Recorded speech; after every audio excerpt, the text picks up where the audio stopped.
Air New Zealand has scrapped its 2030 emissions target, the first Shell major revises airline to do climate so. targets as it plans to keep gas business growing. Last year, many have dropped or missed goals to cut emissions or to loosen ties with polluting sectors. In recent years, sustainable investing seemed to be everywhere. The issues commanded the news cycle. Companies set targets, investors discussed ESG, nations and firms alike pledged to reach net zero. But in the context of volatile markets, a year of elections and global uncertainty, is the honeymoon over? Has sustainable investing peaked?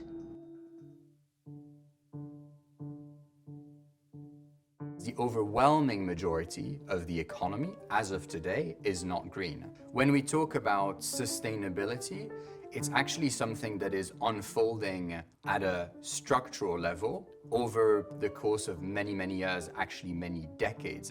For instance, in the way we conduct economic activity, if you were to just plot mid-19th century to 2050, it's a linear function, but of course it's not. There's many, many kind of small booms and busts along that conversation. So back to my point about sustainability, there are times of acceleration where policy moves forward, signing of the Paris Agreement in 2015, the agreement that was achieved around fossil fuel in Dubai during COP28, and in other instances, of course, backlash and conversations that go the other way around.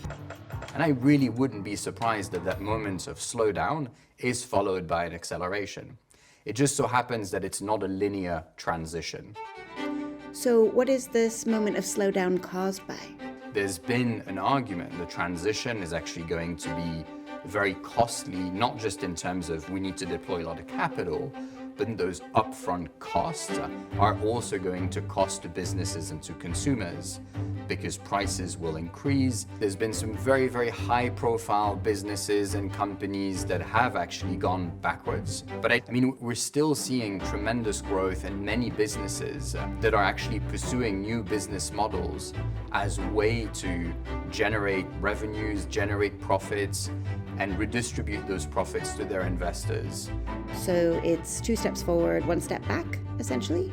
I think we've reached peak fatigue a couple of years ago because it was such a mess. I think there was also fatigue with greenwashing. What has changed massively actually in the last couple of years is that now we are starting to have many different standards. So we're starting to get to a point where there's a level playing field and an understanding around what it means to be green, what it means to be sustainable, what it means not to be sustainable. That has in some ways revived enthusiasm and trust as well in the system.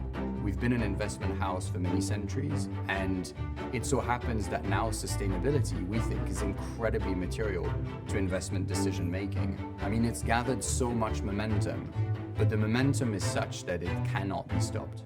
It's unstoppable.